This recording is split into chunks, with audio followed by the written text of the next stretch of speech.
Meron tayong competitors from Davao. So pinakamalayo nating competitors yun. Tapos Luzon. So nasa 65 competitors tayo all in all sa skimboarding.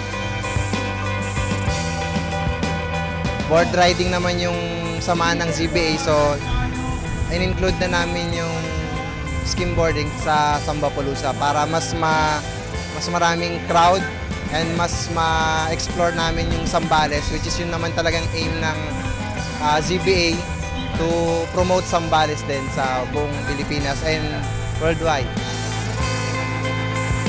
Ngayon, in-adapt namin yung rules ng Victoria sa States and yung sa Australia na mga rules nila. So, medyo technical yung mga mechanics namin ngayon. So, meron kaming front side, back side na tinatawag na scoring. So, yun yung bago ngayon sa Pilipinas, no? So, dito lang din nag-start sa Sambapalooza. So, para medyo international na rin yung scoring natin dito sa Pinas. So, start natin ngayon dito sa Sambapalooza. Sana makapaganda pa natin next year.